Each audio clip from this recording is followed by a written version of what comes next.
everyone. Till now we discussed that how acids and bases reacts with different substances. And now we are going to discuss about the strongness of any acid or any base. Means now we are going to discuss that how strong an acid or base is. Means आप कोई सा भी एक acid ले लो या फिर आप कोई सा भी एक बेस ले लो, वो एसिड या फिर वो बेस कितना ज़्यादा स्ट्रॉन्ग है, उसका स्ट्रॉन्गनेस कितना है, that we are going to discuss today. How we are going to decide the strongness of any acid और बेस, ये हमें आज पढ़ना है. मैंने आपको शुरू में ही बताया था अबाउट इंडिकेटर्स. मैंने आपको इंडिकेटर्स के बारे में बताया था. ये जान लो, एक यूनिवर्सल इंडिकेटर के बारे में समझ लो पहले. यूनिवर्सल इंडिकेटर क्या होता है? It shows different colours at different concentration of hydrogen ions in a solution. Means अगर आपके पास कोई सा भी एक सोल्यूशन है, ठीक है, तो उस सोल्यूशन में मैंने आपको बताया था कि वो सोल्यूशन अगर वो बेसिक सोल्यूशन है या फिर वो एसिडिक सोल्यूशन है, उसमें हाइड्रोजन आयन डेफिनेटली उसमें रहेंगे. तो वो यूनिवर्सल इंडिकेटर क्या होता है? एक ऐसा तरह का इंडिकेटर जो कि अलग अलग कलर शो करेगा. मीन्स अगर number of hydrogen, sorry not number of hydrogen, concentration of hydrogen. Means अगर हाइड्रोजन का कंसंट्रेशन अगर बहुत ज़्यादा है किसी सोल्यूशन में, यानी कि नंबर ऑफ हाइड्रोजन आयंस अगर ज़्यादा है किसी भी सोल्यूशन में, तो वो इंडिकेटर कुछ और कलर हमें शो करेगा. अगर नंबर ऑफ हाइड्रोजन आयंस किसी सोल्यूशन में अगर कम है, तो वो इंडिकेटर क्या करेगा? कुछ और कलर हमें शो करेगा. So this is all about universal indicator. मतलब एक ऐसा तरह का इंडिकेटर जो कि हमें डिफरेंट कलर शो करेगा based upon concentration of hydrogen ions in any particular solution. ठीक है, तो अब ये यूनिवर्सल इंडिकेटर काम कैसे आता है और किस तरीके से हम इस यूनिवर्सल इंडिकेटर के थ्रू हम पता कर सकते हैं कि कोई भी एसिड और बेस कितना स्ट्रॉन्ग है, ये हमें अब देखना है. देखो क्या बताया गया, पीएच स्केल के बारे में बताया गया है. क्या बताया गया है? A scale for measuring hydrogen ion is in a solution called pH scale has been developed. Means चूँकि हाइड्रोजन आयन का कंसंट्रेशन अगर हम मेज़र करते हैं तो वो कैसे होता है, that is actually universal indicator. ठीक है, तो एक पीएच स्केल नाम का एक्चुअली एक स्केल हम लोग नहीं, डेफिनेटली वो केमिस्ट वो क्या किए हैं, एक पीएच स्केल नाम का कुछ एक डेवलप किया गया. वो क्या होता है, कैसे काम करता है, we will learn about it. तो एक पीएच स्केल नाम का कुछ कोई चीज़ है, एक स्केल है बोल सकते हो, जिसको कि हम कैसे लिखते हैं, पी स्मॉल रहता है, एच कैपिटल रहता है. अब कभी भी ऐसे नहीं लिखा जाता है स्टूडेंट्स, ठीक है, हमेशा ऐसे ही लिखा जाता है. This is the correct form of writing this. ठीक है, तो पीएच स्केल को डेवलप किया गया जो कि क्या करता है, पीएच स्केल क्या करता है, मेज़र करता है कि हाइड्रोजन आयन कितने सारे हैं एक किसी भी पर्टिकुलर सोल्यूशन में. तो देखो ये पीएच नाम कहाँ से आया. एच तो हम समझ जाते हैं, कैपिटल एच फॉर हाइड्रोजन, और पी मतलब क्या होता है, पोटेंस. पोटेंस मतलब जर्मन में पोटेंस का मतलब होता है पावर. ठीक है, सो वहीं से आया ये पीएच. ठीक है, potence, P for potence and H for hydrogen. So what does potence mean? Potence को एक्चुअली जर्मन की भाषा में पावर को हम पोटेंस कहते हैं. ठीक है, तो यहाँ तक तो हम समझ गए कि पीएच क्या होता है, हाइड्रोजन के कंसंट्रेशन को मेज़र करता है. मतलब मेजरिंग हाइड्रोजन के कंसंट्रेशन को मेज़र करता है, और यही होता है actually universal indicator. So we can say that pH scale क्या है, एक तरीके का यूनिवर्सल इंडिकेटर आप कह सकते हो, क्योंकि पीएच क्या करता है, हाइड्रोजन आयन को मेज़र करता है. और अभी मैंने आपको बताया कि यूनिवर्सल इंडिकेटर एक ऐसा तरह का इंडिकेटर जो कि अलग अलग कलर शो करता है हाइड्रोजन आयन के कंसंट्रेशन पे बेस्ड ऑफ एनी सोल्यूशन, किसी भी एक सोल्यूशन का. ठीक है, तो pH scale is an actually universal indicator. अब हम देखेंगे कि हम पीएच स्केल के थ्रू कैसे किसी एसिड या फिर बेस का स्ट्रॉन्गनेस को हम डिसाइड कर सकते हैं. अब देखो यहाँ पे मैंने क्या किया है, ये जो फिगर जो ड्रॉ किया है, ये एक्चुअली में क्या है, ये पीएच एक्चुअली में काम कैसे करता है, पीएच स्केल काम कैसे करता है, वो मैंने यहाँ पे बताया है. ठीक है, this is not actually pH scale. ये पीएच स्केल मैंने नहीं बताया है स्टूडेंट्स. पीएच स्केल का वर्किंग कैसे होता है वो मैंने यहाँ पे बताया. PH scale is actually different, that I will tell you now. ठीक है, अच्छा यहाँ पे देखो क्या है, ज़ीरो है, इधर लेफ्ट हैंड साइड से ज़ीरो से शुरू होता है, 7 तक जाता है और 14 तक जाता है। इसका मतलब क्या है? On the pH scale we can measure the pH generally from zero, means very acidic. Means actually जो आपका ज़ीरो वाला जो वैल्यू है ये क्या है? बहुत ही ज़्यादा एसिडिक, मीन्स कंसनट्रेटेड जो एसिड जो रहते हैं वो कहाँ रहते हैं? ज़ीरो पे। ठीक है, मतलब उसका पीएच वैल्यू क्या रहता है? ज़ीरो। और वहीं से आप चेक कर सकते हो कि वो स्ट्रॉन्ग है कि नहीं है। ठीक है, डेफिनेटली अगर किसी का पीएच वैल्यू, किसी एसिड का पीएच वैल्यू अगर ज़ीरो है तो आप पता कर सकते हो यानी कि वो एसिड क्या है? बहुत ही ज़्यादा स्ट्रॉन्ग है। टू 14 यानी कि वेरी एल्केलाइन, मीन्स अगर 14 होता है तो यहाँ पे क्या हो जाता है? वो बहुत ही ज़्यादा एल्केलाइन सॉल्यूशन है, यानी कि उसका बेसिक नेचर बहुत ज़्यादा है। ज़ीरो है मीन्स उसका एसिडिक नेचर बहुत ज़्यादा है, और अगर 14 है तो आप बोलोगे उसका बेसिक नेचर बहुत ज़्यादा है। और अगर 7 है तो क्या मतलब है मैम? अगर 7 है तो आप इजीली डिसाइड कर सकते हो ना, 0 और 14 के बीच का वैल्यू है 7, यानी कि ये क्या है? This is neutral. ये क्या है? न्यूट्रल है, आप इजीली पता कर सकते हो। अच्छा, इसके बाद क्या बताया गया है? PH should be thought of simply as a number which indicates the acidic और basic nature of a solution. Means आपको अगर किसी भी एक यहाँ से आपको बोल दिया जाए कि आपको एक सोल्यूशन दे दिया गया है जिसका वैल्यू क्या है? 8, ऐसा आप समझ लो। आपको एक सोल्यूशन दे दिया गया है जिसका पीएच वैल्यू है 8, तो आप इजीली बता सकते हो ना कि मैम अगर इसका पीएच वैल्यू 8 है इसका मतलब ये क्या है? बेसिक है। क्यों? 7 से 14 तक बेसिक में आ जाता है और 0 से 7 तक कहाँ आ जाता है? एसिडिक में आ जाता है। अब अगर आपको बोला जाए कि कौन सा ज़्यादा एसिडिक है, ये 6 ज़्यादा एसिडिक है कि 0 ज़्यादा एसिडिक है? डेफिनेटली 0 ज़्यादा एसिडिक है, क्योंकि देखो इधर मैंने बताया है कि एसिडिक नेचर क्या होता है? इंक्रीज होता है। मीन्स जैसे जैसे 7 से इधर की तरफ लेफ्ट हैंड साइड में जितना मूव करोगे उतना एसिडिक नेचर इंक्रीज होगा, राइट हैंड साइड में जितना मूव करोगे उतना क्या होगा? बेसिक नेचर इंक्रीज होगा। और एसिडिक नेचर कब इंक्रीज होता है स्टूडेंट्स? जब number of hydrogen ion increase होता है, यानी कि हाइड्रोजन आयन का कंसंट्रेशन, चूंकि पीएच में हम क्या करते हैं? नंबर ऑफ हाइड्रोजन आयन्स को ही तो वो मेजर करता है एक्चुअली पीएच। ठीक है, कि हाइड्रोजन आयन का कंसंट्रेशन कितना वही तो मेजर करता है। तो अगर इधर साइड में इंक्रीज हो रहा है एसिडिक नेचर, यानी कि हाइड्रोजन आयन का कंसंट्रेशन इधर में कितना है? बहुत ज़्यादा है, और इधर में बेसिक नेचर इंक्रीज हो रहा है, यानी कि यहाँ पे क्या है? हाइड्रोजन आयन का कंसंट्रेशन उतना ही कम है, क्योंकि हमें पता है कि बेसिस में क्या होता है? हाइड्रोजन आयन का कंसंट्रेशन डेफिनेटली कम होता है, तो हम ये बता सकते हैं, लेकिन सारे बेसिस में नहीं। यहाँ पे अगर रहेगा तो यहाँ पे तो कुछ हाइड्रोजन आयन्स हमें मिलेंगे ही। तो आप पता कर सकते हो कि अगर इधर साइड इंक्रीज हो रहा है तो हाइड्रोजन आयन का कंसंट्रेशन क्या हो रहा है? डिक्रीज हो रहा है। इधर साइड में हाइड्रोजन आयन का कंसंट्रेशन इंक्रीज हो रहा है इधर में। और आप ये बोल सकते हो कि यहाँ से 7 से अगर 14 की तरफ मूव करा तो बेसिक नेचर 7 to 14 में क्या हो रहा है? इधर साइड में राइट साइड में इंक्रीज हो रहा है, और जैसे जैसे लेफ्ट साइड में मूव कर रहे हैं एसिडिक नेचर इंक्रीज हो रहा है। 7 क्या है? न्यूट्रल पॉइंट है। और क्या बताया गया है? Higher the hydronium ion concentration lower the pH value. जो मैंने अभी अभी आपको बताया, हाइड्रोनियम आयन का कंसंट्रेशन जितना ज़्यादा होगा, यहाँ पे हाइड्रोनियम आयन का कंसंट्रेशन क्या होगा? सबसे कम होगा, डिक्रीज हो रहा है इधर इधर। ठीक है, और जितना इधर तरफ आप मूव करोगे उतना आप क्या देखोगे? हाइड्रोनियम आयन का कंसंट्रेशन, या फिर हाइड्रोजन आयन का कंसंट्रेशन ही बोलो, जितना इधर साइड लेफ्ट में मूव करोगे उतना ज़्यादा आप क्या देखोगे? कि हाइड्रोनियम आयन का कंसंट्रेशन उतना ज़्यादा होते जाएगा। और ज़्यादा होने का मतलब लेफ्ट साइड में मूव करो, मतलब लेफ्ट में मूव करोगे तो पीएच वैल्यू क्या होगा? उतना कम होगा। इसीलिए इस वाले पॉइंट में आपको बताया गया है कि higher the hydronium ion concentration lower the pH value. जितना ज़्यादा हाइड्रोनियम आयन का कंसंट्रेशन होगा उतना ही कम वैल्यू होगा पीएच का। ठीक है, यहाँ तक तो हम समझ गए। अब लेकिन मैम पीएच का पेपर एक्चुअली में दिखता कैसे? Not paper, sorry, I am extremely sorry, pH scale actually दिखता कैसे है? अब आप ये बोलोगे कि मैम पीएच स्केल दिखता कैसे? ये तो आपने बताया पीएच स्केल का वर्किंग, लेकिन पीएच स्केल एक्चुअली दिखता कैसे है? इसमें क्या होता है ना, सेवरल कलर्स बने हुए रहते हैं। यहाँ पे 7 डिविजन्स रहता है स्टूडेंट्स। ठीक है, इस तरह के 7 इक्वल डिविजन्स रहते हैं। यहाँ पे भी 7 डिविजन्स रहते हैं। ठीक है, ऐसे आई एम ड्राइंग इट रफली 1 2 3 4 5 6 7। Okay, I am drawing it रफली, लेकिन ये सारे इक्वल डिविजन्स रहते हैं। अब ये क्या रहेगा, रेड कलर का।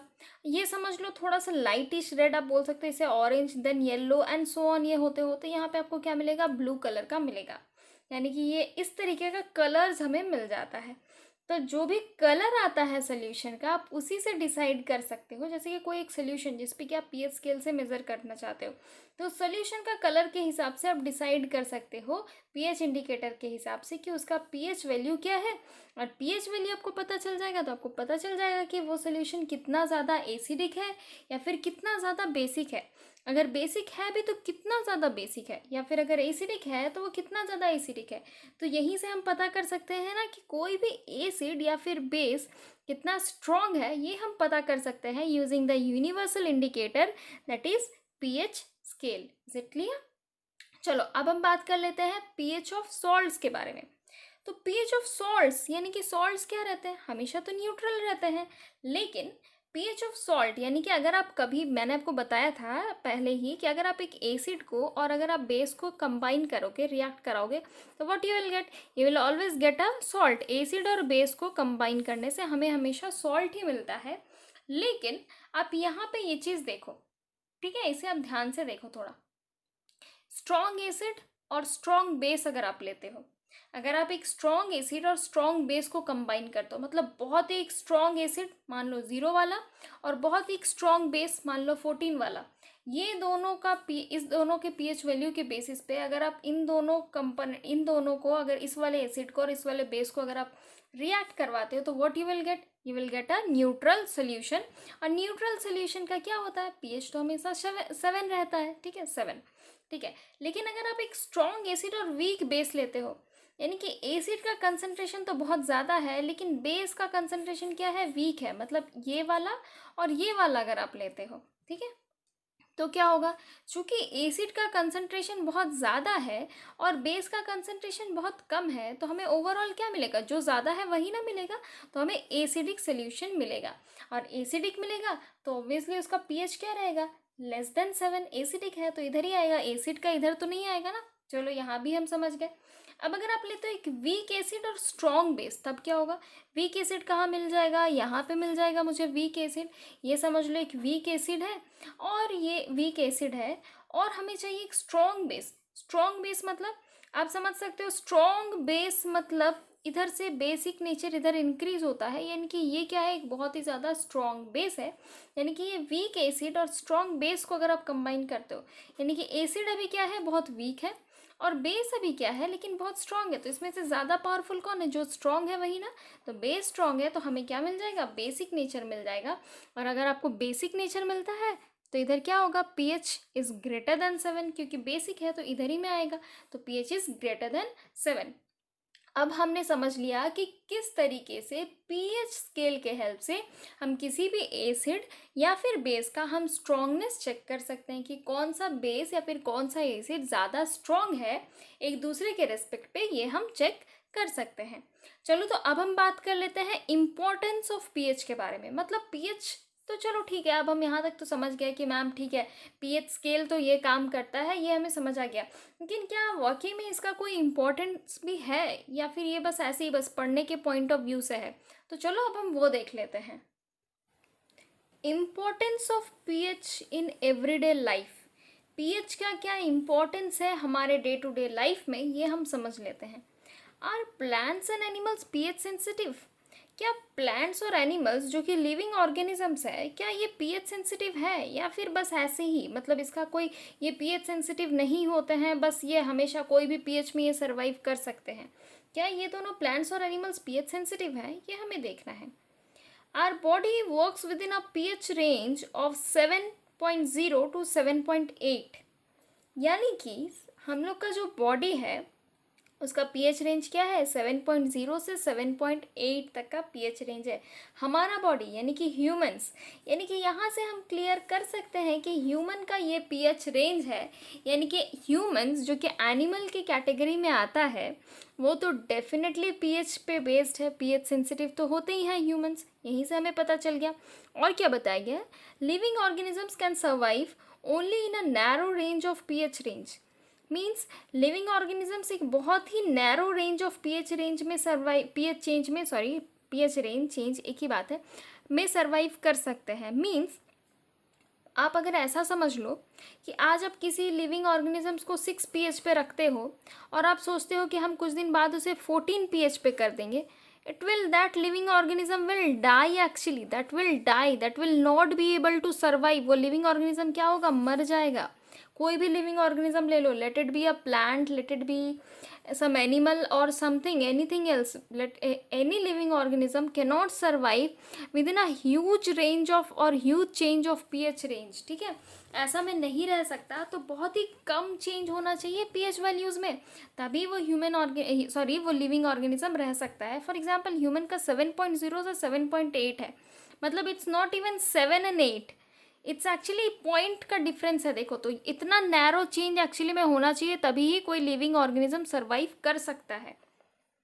When the pH of rain water is less than 5.6, rain water का पीएच अगर लेस देन 5.6 होता है तो हम उसे कहते हैं एसिड रेन।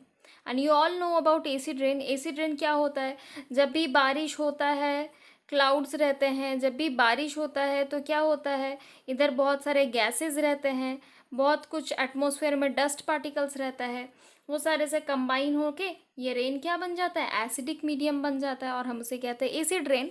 तो वो बात हटाओ, लेकिन अगर एसिड रेन अगर रहता है तो एसिड रेन का पीएच वैल्यू क्या रहता है, 5.6। When acid rain flows into reverse, it lowers the pH of the river water. मतलब एसिड रेन है, चलो मैंने आपको बताया था पीएच दिखता है कुछ इस तरीके से, यहाँ पे रहता है 7, यहाँ पे है 0, यहाँ पे है 14, ऐसा मैंने आपको बताया था। ये है मोस्ट एसिडिक मीडियम, ये है most basic medium, and this one is kind of neutral medium. Not kind of, this one is actually neutral medium. ठीक है, यहाँ पे ये बताया गया है कि when pH of rain water is less than 5.6, means actually the pH of rain water is 5.6, means rain water actually में क्या है, acidic है। somewhere here assume करो इसका pH क्या है, 5.6, somewhere here, ठीक है। it is called acid rain। और acid rain मतलब जब भी इसका pH नॉर्मल का अगर 5.6 है, अगर रेन वाटर का pH अगर इससे कम हो जाता है तो हम उसे क्या कहते हैं, एसिड रेन। और एसिड रेन अगर रिवर्स में फ्लो करेगा तो रिवर वाटर को वो क्या कर देगा, एसिडिक कर देगा। एसिडिक कर देगा मतलब जितना एक्चुअली में रिवर वाटर का पीएच है उससे भी ज़्यादा उसे कर देगा एसिडिक।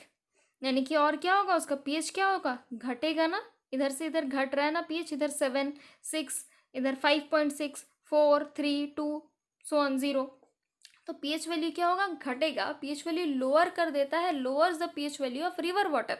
अगर रिवर वाटर में ये एसिड रेन जाता है तो रिवर वाटर का क्या हो जाता है, पीएच वैल्यू कम हो जाता है, and the survival of aquatic life in such reverse become difficult.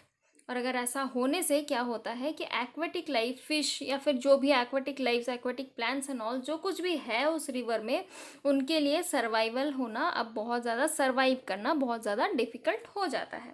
तो हमने समझ लिया कि प्लांट्स और एनिमल्स बहुत ही हाईली सेंसिटिव हैं एक्चुअली पीएच के।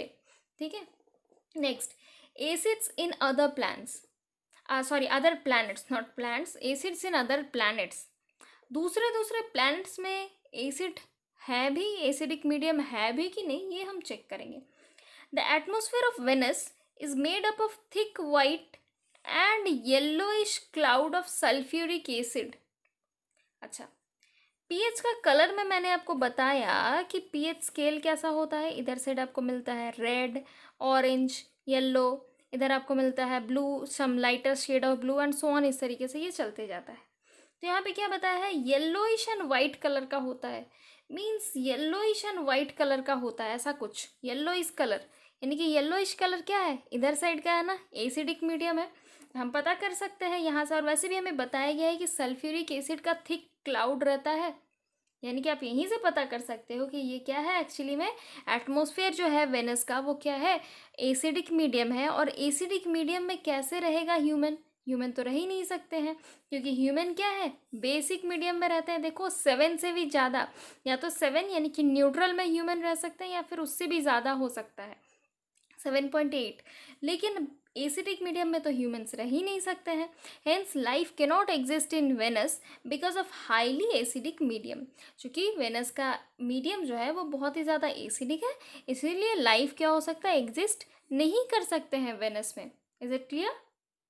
अब हमें क्या पूछा गया है, what is the pH of the soil in your backyard.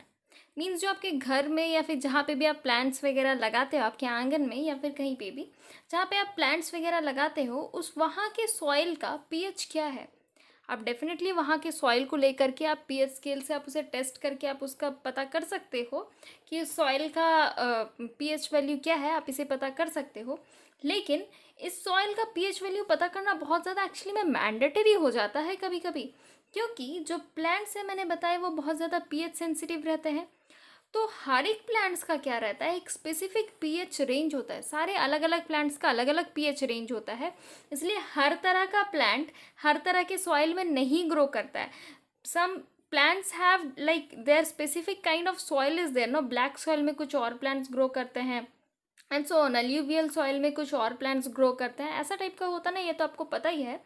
तो प्लांट्स को क्या रहता है, स्पेसिफिक टाइप ऑफ सॉइल चाहिए होता है ग्रो करने के लिए। वो स्पेसिफिक टाइप ऑफ सॉइल क्यों, बहुत इंपॉर्टेंट से एक पॉइंट आ जाता है वहाँ पे पीएच रेंज का, ठीक है, क्योंकि उस सॉइल में क्या रहता है, पीएच रेंज सही रहता है और उनका हेल्दी ग्रोथ हो पाता है। So plants require a specific pH range. अलग अलग प्लांट को अपना अलग अलग पर्टिकुलर काइंड ऑफ उनको पीएच रेंज चाहिए होता for their healthy growth.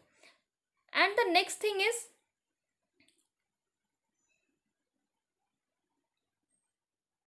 PH in our digestive system. Means हमारे जो डाइजेस्टिव, आप सबको पता है about digestive system, I know. तो डाइजेस्टिव सिस्टम का पीएच, हमारे डाइजेस्टिव सिस्टम का पीएच कैसे काम करता है या फिर कैसा रहता है, ये अब हमें समझना है। देखो क्या बताया गया है, it is very interesting that our stomach produces hydrochloric acid. You all know about this. हमारे स्टमक में क्या रहता है, हाइड्रोक्लोरिक एसिड प्रोड्यूस होता है। सो एसिड प्रोड्यूस होता है तो डेफिनेटली हमारे स्टमक का जो पीएच वैल्यू क्या रहता है, वो एसिडिक रहता है। Means it's somewhere around 0 to 7, 0 से 7 के बीच में ही होना चाहिए, क्योंकि वो हाइड्रोक्लोरिक एसिड प्रोड्यूस कर रहा है, तो एसिडिक वाला ही कंसनट्रेशन होना चाहिए। It helps in the digestion of the food without harming the stomach. Means hydrochloric acid actually क्या करता है पता है, फूड के डाइजेशन के लिए हेल्प करता है और हमारे स्टमक को भी ये कोई हार्म नहीं पहुंचाता है। मीन्स बहुत ज़्यादा हाईली कंसनट्रेटेड वाला हाइड्रोक्लोरिक नहीं रहता है, ये डाइल्यूट रहता है। During indigestion the stomach produces too much acid and it causes pain and irritation. जब भी हमारे बॉडी में इनडाइजेशन होता है, मीन्स प्रॉपर तरीके से डाइजेशन नहीं होता है, जैसे कि हम एसिडिटी कहते हैं, तो क्या होता है हमारे बॉडी में एसिडिटी यानी कि इनडाइजेशन, यानी कि हमारे बॉडी में एसिड का क्वांटिटी बहुत ज़्यादा बढ़ जाता है। हमारे बॉडी में यानी कि हमारे स्टमक में एसिड का क्वांटिटी बहुत ज़्यादा बढ़ जाता है। स्टमक में एसिड का क्वांटिटी कैसे बढ़ेगा, क्योंकि स्टमक में ही तो प्रोड्यूस हो रहा है ये हाइड्रोक्लोरिक एसिड। तो अगर hydrochloric acid by any means indigestion हो रहा है आपके बॉडी में, और ऐसा समझ लो कि हाइड्रोक्लोरिक एसिड बहुत ज़्यादा अगर प्रोड्यूस होता है, तो इसके वजह से क्या होगा, आपके बॉडी में आपके स्टमक में इनडाइजेशन होगा और बहुत ज़्यादा पेन होगा स्टमक में और इरिटेशन भी होता है। To get rid of this pain people use bases called antacids. हम लोग क्या यूज़ करते हैं, चूँकि हमारे बॉडी में एसिडिक मीडियम बढ़ जाता है तो हम इसीलिए क्या करते हैं, एंटासिड्स खाते हैं, जो कि एक्चुअली क्या है, बेसिक मीडियम का है। ऐसा करने से क्या होगा, हमारा जो आउटपुट यानी कि जो हमारा स्टमक है वो क्या हो जाएगा, न्यूट्रल हो जाएगा। न्यूट्रल हो जाने से अब हमें रिलीफ मिल जाएगा, इसीलिए हम यूज़ करते हैं बेसिस, ताकि हमारा जो स्टमक है वो क्या हो जाए, न्यूट्रल हो जाए। ठीक है, one such remedy must have been used. ठीक है, अच्छा, हम लोग इस तरीके का रेमेडी हम लोग यूज़ करते हैं। जब भी एसिडिटी होता है तो आप खाते हो ना कुछ एंटासिड्स, इनो खाते हो या फिर कुछ भी हाउस होल्ड रेमेडी कुछ भी आप खाते हो। ठीक है, these antacids neutralize the excess of acid. Actually antacids खाने से क्या होता है, या फिर कोई मेडिसिन वगैरह एंटासिड्स वाला कोई भी अगर आप मेडिसिन खाते हो तो उसमें बेसिक मीडियम रहता है, तो इससे क्या होता है, एसिड का जो एक्चुअली जो एक्सेस एसिड जो हो जाता है वो क्या हो जाता है, कम हो जाता है और हमारा बॉडी काइंड ऑफ न्यूट्रल बोल सकते हो या फिर थोड़ा लो एसिडिक हो जाता है, ऐसा भी बोल सकते हो। मीन्स जितना हमारा बॉडी में नॉर्मल एसिड होना चाहिए उतना ही रहता है। मैग्नीशियम हाइड्रोक्साइड यानी कि milk of magnesia A mild base is often used for this purpose. Means this is actually antacids, एक मेडिसिन है जिसको कि हम मिल्क ऑफ मैग्नीसिया भी बोलते हैं, जो कि एक माइल्ड बेस है. ऑब्वियसली एसिडिटी होगा तो हम बेसिक वाला दवाई ही खाएंगे, बेस खाएंगे. अगर आप इसे लोगे तो क्या होगा, it is actually often use for this purpose, यानी कि हमारा जो पेन या फिर इरिटेशन हो रहा है स्टमक में वो क्या हो जाएगा, दैट विल गेट क्योर्ड. अब हमें क्या बताया गया है, pH change as the cause of tooth decay. Means हमारा जो टूथ डिके होता है, दांत जो सड़ता है या फिर दांतों में जो कीड़े होते हैं, वो एक्चुअली ये पीएच चेंज की वजह से होता है. ये बताया गया है. कैसे, देख लिया जाए. Tooth decay starts when pH of the mouth lower than 5.5. जब हमारे माउथ का पीएच 5.5 से कम होने लगता है तब क्या होता है, टूथ डिके स्टार्ट हो जाता है. मतलब नॉर्मल क्या है, 5.5. इससे कम होने से ज़्यादा एसिडिक हो जाएगा, और ज़्यादा एसिडिक होगा तो क्या होगा, टूथ डिके डेफिनेटली होगा. Tooth enamel made up of calcium hydroxyapatite क्या से बना रहता है, हमारा जो दांत का जो इनेमल तो आप जानते ही होंगे, hardest substance of our body, वो क्या रहता है एक्चुअली कैल्शियम हाइड्रोक्सी एपेटाइट से बना हुआ रहता है. अ crystalline form of calcium phosphate. ये क्या है, कैल्शियम फॉस्फेट को अगर आप क्रिस्टल फॉर्म में ले लो तो वही है एक्चुअली कैल्शियम हाइड्रोक्सी एपेटाइट. ठीक है, is the hardest substance in our body. जैसे कि मैंने बताया कि टूथ इनेमल जो है ये क्या है, हमारे बॉडी का हार्डेस्ट सब्सटेंस है. It does not dissolve in water. ये बहुत ही हार्डेस्ट सब्सटेंस, ये नॉर्मली वाटर में डिजॉल्व नहीं होता है, लेकिन ये कोरोड हो जाता है, कोरोड होता है, कोरोजन होता है इसमें. When the pH of the mouth is below 5.5, जब भी माउथ का पीएच, हमारे माउथ का पीएच 5.5 से कम होने लगता है तो ये क्या हो जाता है, it gets corroded. What gets corroded, tooth enamel gets corroded. Bacteria present in the mouth produce acids by degradation of sugar and food particles remaining in the mouth after eating. यानी कि हमारे माउथ में जो bacteria जो present रहते हैं वो क्या करते हैं, एसिड्स प्रोड्यूस करते हैं. कैसे, बाय डिग्रेडेशन, सड़ा देते हैं किसको, जो डिग्रेडेशन ऑफ शुगर और फूड पार्टिकल्स, जो फूड पार्टिकल्स में जो शुगर प्रेजेंट रहता है उसको क्या करते हैं, ये बैक्टीरिया सड़ाते रहते हैं. जो हमारे दांतों में जो फूड पार्टिकल्स जो फंस जाते हैं ना, वो क्या करते हैं, ये बैक्टीरिया उन फूड पार्टिकल्स से शुगर को क्या करते हैं, डिग्रेड, सड़ाने लगते हैं. ठीक है, तो इसीलिए हमें क्या होता है, अगर सड़ाने लगेंगे तो क्या होगा, माउथ का पीएच क्या हो जाएगा, कम हो जाएगा देन 5.5. और 5.5 से कम हो जाने से क्या होगा, वो ज़्यादा एसिडिक हो जाएगा, और फिर हमारा टूथ एनिमल क्या हो जाएगा, कोरोड होने लगेगा, कोरोजन होने लगेगा. तो इसीलिए बेस्ट वे क्या है कि हम माउथ में कोई फूड पार्टिकल्स रहने ही ना दें, प्रॉपर तरीके से ब्रश करें. The best way to prevent this is to clean the mouth after eating food. अपना माउथ को क्लीन कर लें जब भी खाना खाए तभी, उसके बाद ही. Using food toothpaste which is generally basic for cleaning the teeth and neutralise the excess acid and prevent tooth decay. Means अगर हम टूथपेस्ट अगर सही तरीके से यूज़ करें, मीन्स सही वाला टूथपेस्ट, ठीक है, तो ये तो एडवर्टाइजमेंट हो जाएगा स्टूडेंट्स, नॉट सही वाला टूथपेस्ट. मीन्स अगर हम प्रॉपर टाइम टू टाइम अगर हम अपना दांतों को अगर ब्रश करें, we brush our teeth properly in proper time, ठीक है, तो क्या होगा, हमारे दांतों का क्या होगा, basic nature which is generally basic, यानी कि हमारे टूथपेस्ट जो है वो क्या है, जनरली बेसिक नेचर के हैं. तो बेसिक नेचर होने की वजह से क्या होगा, हमारे माउथ में एसिडिक मीडियम जल्दी बन नहीं पाएगा. सो ये क्या होगा, हमारे दांतों को न्यूट्रलाइज भी रखेगा. और क्या होगा, एक्सेस एसिड अगर हमारे दांतों में आ जाता है तो वो एसिड को भी नहीं आने देगा, क्योंकि वो उसे न्यूट्रलाइज रखेगा. And this will prevent tooth decay, हमारे दांत सड़ने से बच जाएंगे. नेक्स्ट अभी क्या बताया गया, self defence by animals and plants through chemical warfare. Means जो कुछ एनिमल्स और प्लांट्स रहते हैं ये क्या करते हैं, अपना सेल्फ डिफेंस के लिए कुछ पीएच यूज़ करते हैं. क्या, ये समझ लेते हैं.